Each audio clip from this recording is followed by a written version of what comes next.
Assalamualaikum warahmatullahi wabarakatuh.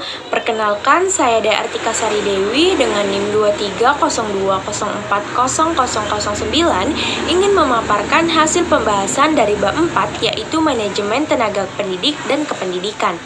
Baiklah, materi pertama yang saya akan paparkan adalah definisi manajemen tenaga pendidik dan kependidikan. Definisi tenaga pendidik dan kependidikan menurut Undang-Undang Sisdiknas Pasal 1 ayat 5 dan 6 ayat 5 yang berbunyi tenaga kependidikan adalah anggota masyarakat yang mengabdikan diri dan diangkat untuk menunjang penyelenggaraan pendidikan.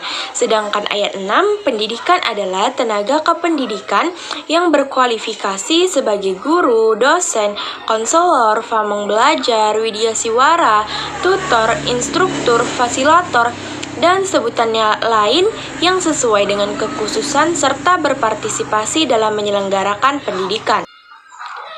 Muzamil Kamar menyebutkan manajemen tenaga kependidikan, guru, dan personel mencangkup 7 komponen, yaitu yang pertama perencanaan pegawai, yang kedua, rekrutmen pegawai. Yang ketiga, pembinaan dan pengembangan pegawai. Yang keempat, promosi dan mutasi pegawai. Yang kelima, pemberhentian pegawai. Yang keenam, kompensasi.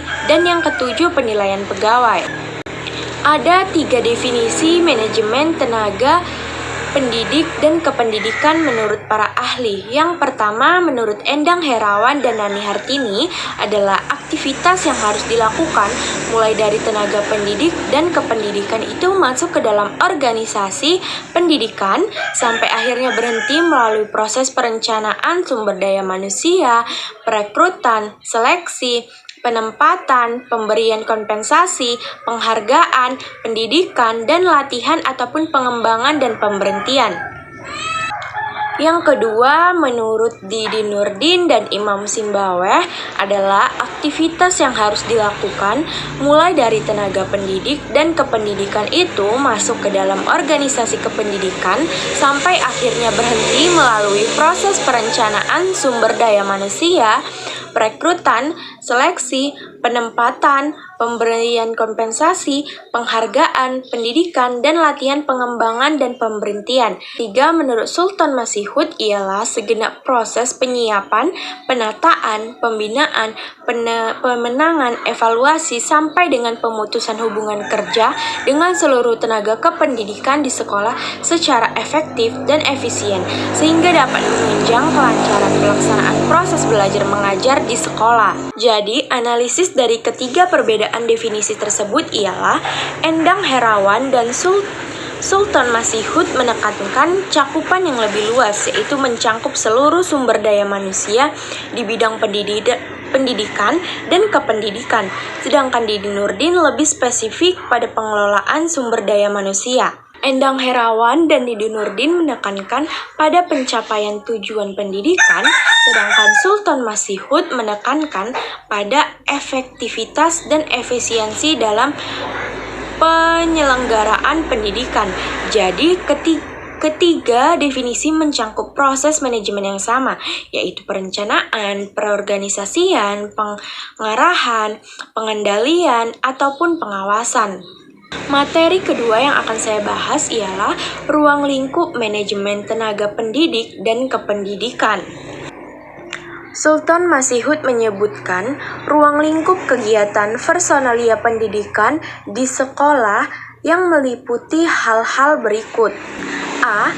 Menyiapkan atau memilih memperoleh tenaga atau personil kependidikan yang tepat. B. Menata personil yang ada secara efektif dan efisien. C. Menciptakan suasana kerja yang harmonis. D. Mengatur atau pengusulan kenaikan gaji dan pangkat personil yang tepat atau sesuai pada masanya. E. Manajemen pengembangan karir personil secara bijaksana. F. Meningkatkan mutu personil dengan mengadakan penataran. G. Memelihara kesejahteraan personil baik materi ataupun spiritual. H. Mengadakan evaluasi terhadap prestasi personil demi meningkatkan atau promosi karirnya. Menata pemutusan hubungan kerja penuh kebijaksanaan seperti pensiun, skorsing, dan sebagainya. Masuk ke materi ketiga, yaitu tugas tenaga pendidik dan kependidikan. Kementerian Pendidikan Nasional atau Kemendiknas mengemukakan 6 bidang tugas manajemen pendidikan.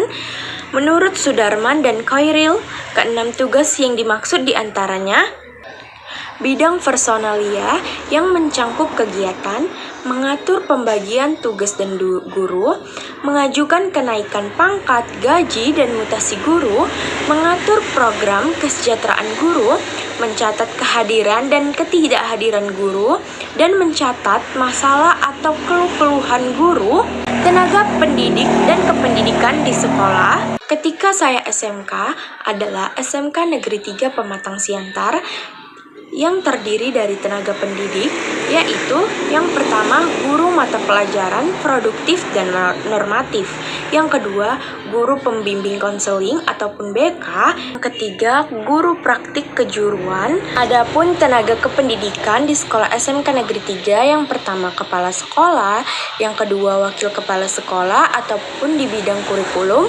kesiswaan, sarana, prasarana, dan humas. Yang ketiga tata usaha ataupun kepala sekolah tata usaha dan staf administrasi. Keempat, pustakawan. Kelima, teknisi. Keenam, petugas keamanan. Ketujuh, petugas kebersihan. Sebagai sekolah kejuruan, SMK Negeri 3 Pematang Siantar kemungkinan memiliki tenaga pendidik yang lebih berfokus pada guru-guru produktif yang mengajar mata pelajaran kejuruan sesuai program keahlian.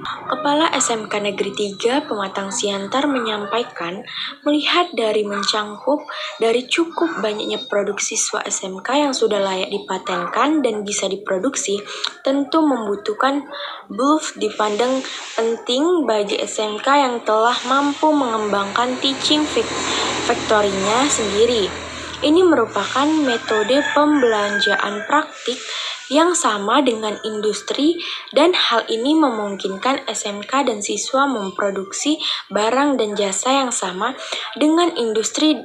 Nah, dengan demikian produk yang dihasilkan para siswa tidak hanya sebagai hasil praktik saja, tapi juga dapat dipasarkan dengan standar industri yang dimiliki.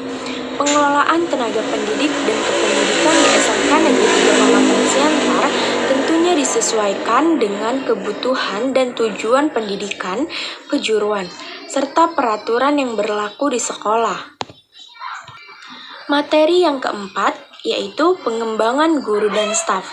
Pengembangan guru dan staf merupakan pekerjaan yang harus dilakukan kepala sekolah dalam manajemen personalia pendidikan yang bertujuan untuk guru dan staf secara efektif dan efisien untuk mencapai hasil yang optimal namun tetap dalam kondisi yang menyenangkan.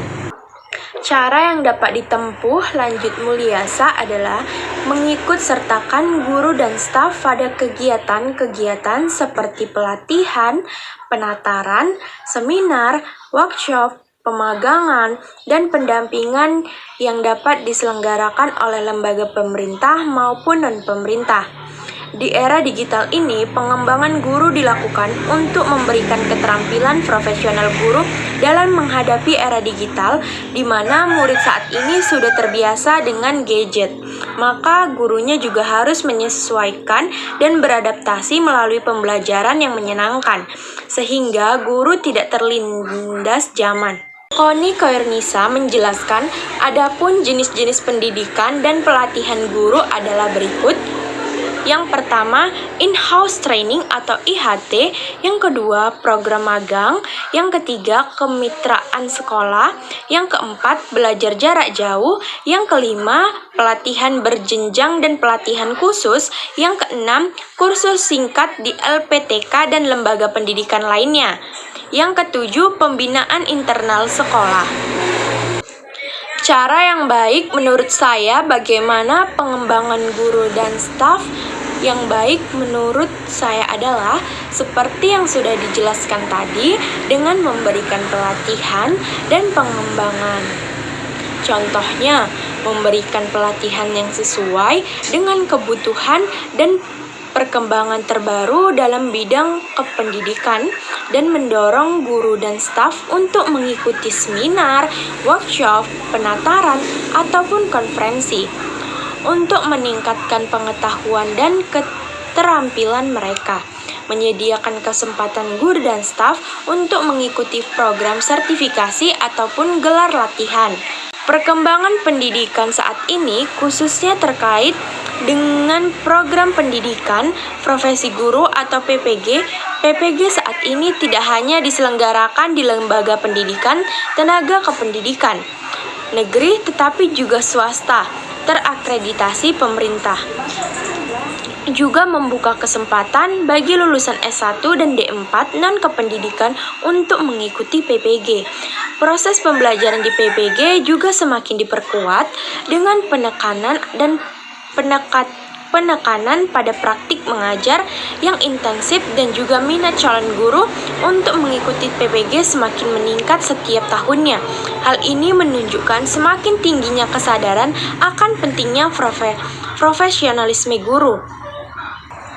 Baiklah, itu saja materi yang saya dapat sampaikan mengenai manajemen tenaga pendidik dan kependidikan. Assalamualaikum warahmatullahi wabarakatuh.